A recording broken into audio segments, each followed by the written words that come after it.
Estamos de volta e no programa de hoje falando sobre a qualidade do sistema educacional. Bom, então a gente está comentando sobre esses dados do IDEB divulgados na semana passada, as professoras estão colocando a opinião delas. Eu quero saber agora da professora Maria Cláudia, como é que a senhora vê essa questão da proposta do Ministério da Educação em reduzir o número de disciplinas e o foco em 4 áreas do conhecimento? Como é que a senhora recebe essa determinação? Eu acho que essa proposta tem uma relação com aquilo que as colegas já pontuaram, né? Ela não pode ser compreendida de forma isolada. Então, acho que não é uma questão de se colocar contra ou a favor da proposta. Nós entendemos que toda a proposta que se dispõe a articular áreas do conhecimento é importante, porque nós sabemos que as aprendizagens não ocorrem de forma isolada. Então, quanto mais disciplinar for este conhecimento, mais complicado fica para que esse aluno possa compreender e se interessar pelas questões que envolvem o ensino.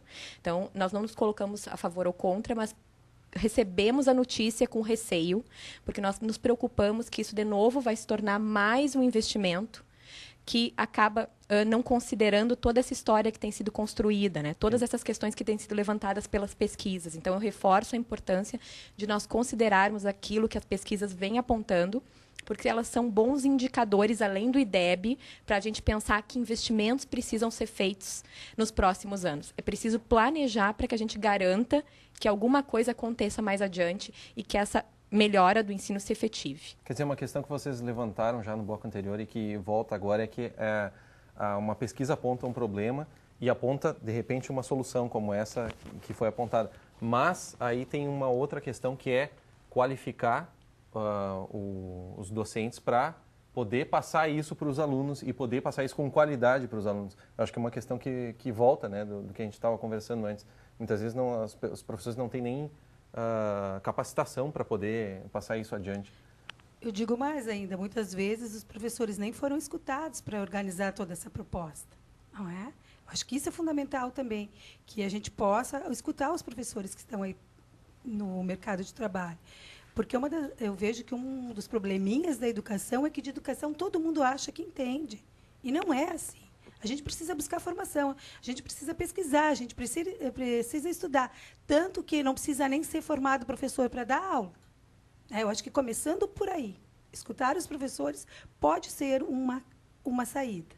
A professora Eli concorda também, professora? Sim, eu acho que escutar os professores e ler muito, estudar pesquisas da área da educação que têm estudado e investido nessas questões e que estão mostrando que uma mudança textual é importante, mas não basta mudar o currículo.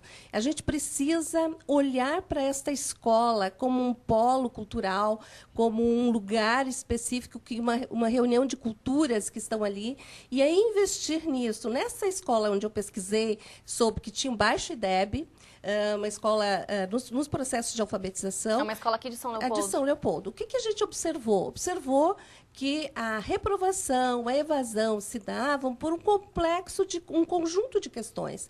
Então, havia ali uma questão forte que era de políticas da saúde. As crianças doentes, as crianças precisando, a comunidade toda precisando de saúde para aprender.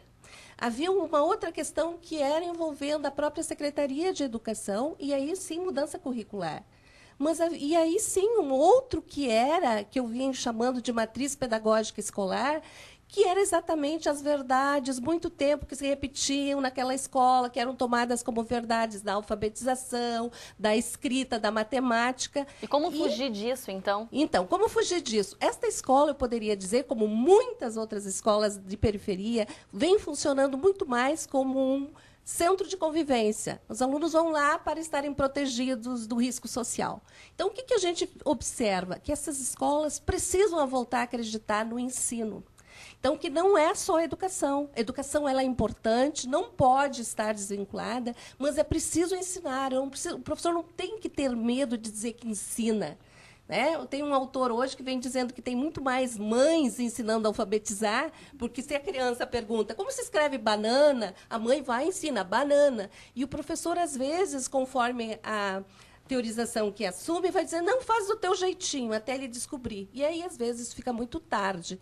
Então, o que a gente acha é que essa escola precisa saber olhar para o que está produzindo o seu entorno. É muito mais do que mudar um currículo da escola, do Estado ou do país. Envolve todo esse complexo de questões. E cada escola está de olho também nas suas particularidades, de repente no que dá certo, né, a partir de um projeto, a partir de alguma iniciativa, e se desenvolver a partir daquilo também, envolver a comunidade, envolver os pais também. Esse tópico também é bastante relevante, né, professora? Professora Regina, gostaria quer falar? de falar um pouco dessa questão de envolver a comunidade. Eu acho que é algo bastante sadio e bastante bom. Só o que acontece na escola, eu acho que é uma questão da nossa profissão mesmo, que muitas vezes, antes de a gente começar a ensinar os alunos, nós precisamos fazer um trabalho de arrecadar dinheiro para termos isso ou aquilo, né? Então, eu vejo que a profissão do professor é um dos poucos profissionais que, antes de dar início ao seu trabalho, ele precisa prover material. Com isso, eu não estou dizendo que um meio franco não é algo positivo. É algo positivo se ele tem o intuito de reunir os pais, não é? Reunir a comunidade. Agora, com o intuito de apenas coletar fundos para que a escola possa ter material, eu não posso concordar com isso. Então, eu acho que essa é uma das questões que precisa ser revista com urgência nas nossas políticas. Eu queria dar 2 exemplos bem concretos, que eu acho que as colegas pontuaram questões bastante importantes. Por exemplo, uma das coisas que as pesquisas vêm apontando é isso, né, que nós precisamos retomar a questão do ensino. Então, do ponto de vista operacional, como pensar isso hoje na escola? Acho que a primeira questão diz respeito a um investimento que nós precisamos fazer também nos cursos de formação, para que nós possamos, de certa forma, refletir sobre os problemas do ensino, mas também sermos capazes de ensinar a ensinar com competência. Então, acho que esse é um dos desafios que nós temos enfrentado aqui nos nossos cursos de licenciatura. E uma outra questão importante é, se nós investirmos em condições de trabalho na escola, hoje, nós não estaremos investindo somente para que os professores possam desenvolver um trabalho, mas quem sabe, e as pesquisas vêm apontando, nós possamos também encantar as crianças e os jovens que estão lá, para que eles se interessem pela profissão, porque essa é uma das questões que as pesquisas também vêm apontando. Um aluno que vê a escola como ele vê hoje, provavelmente não vai desejar estar nessa escola como profissional no futuro. E essa é uma das preocupações que nós temos, né? Nós precisamos investir numa qualificação, na melhora das condições de trabalho, para que os professores tenham condição de ensinar com competência hoje, para que nós tenhamos alunos futuramente interessados em se tornar professores no futuro. A senhora queria até comentar em relação a uma pesquisa que vocês têm aqui? Isso, nós destacamos antes, depois o Chico vai nos passar o link. Nós temos pesquisas, como a pesquisa realizada pela professora Bernadette Gatti, também pela colega que trabalha com ela, pesquisas encomendadas pela Unesco, pesquisas encomendadas pela Fundação Victor Civita. São pesquisas recentes, de 2009, daqui para frente, vem pensando a questão do processo de ensino e aprendizagem nas escolas, investigam currículos, práticas. Então, existem essas fontes que devem ser consideradas para que a gente não tenha a sensação de que a gente está começando sempre de novo quando um resultado como esse é publicado, né, publicizado, e a gente tem a sensação que a gente está retrocedendo. E o trabalho do PIBID também pode ser muito aproveitado nesse sentido, professora? Sim. Como eu costumo dizer, o PIBID, dentro das políticas públicas de formação inicial, é uma coisa que a gente sempre sonhou. É um programa institucional promovido pela CAPES, em que nós contamos com esta relação da universidade e da escola básica. Os nossos alunos das licenciaturas, que a gente começou com 5 licenciaturas, hoje nós temos todas as licenciaturas, nós temos 11 licenciaturas com bolsistas. De 100 alunos, nós passamos para 192 bolsistas, nossos alunos de licenciatura nas escolas da região, São Leopoldo e Novo Hamburgo. Nós temos 36 professores de escola básica lá na escola com bolsas da CAPES para servir de orientador desse grupo de alunos que chega à escola. E nós temos 11 professores universitários, que são nossos parceiros, coordenador de área.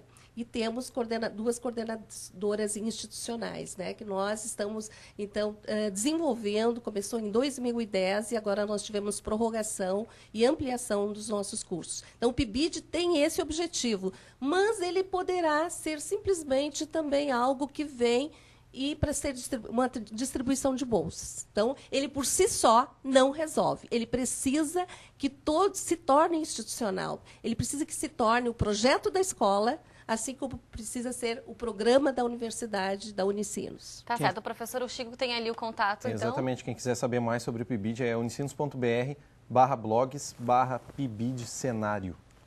Tá aí na sua tela. E a gente também tem a pesquisa também Exatamente, da professora Maria foi comentada aqui, é só pesquisar na internet professores do Brasil, impasses e desafios da profissão docente. que lá tem mais informações. Bom, a gente vai continuar falando sobre esse assunto, provavelmente em próximos programas. Muito obrigada pela presença de vocês e pelas informações. Muito obrigada. No próximo bloco, tem os detalhes da previsão do tempo. Aproveite o intervalo, participe conosco. conexãotv@unicinos.br, facebook.com/tvunicinos e no Twitter @tvunicinos. A gente já volta.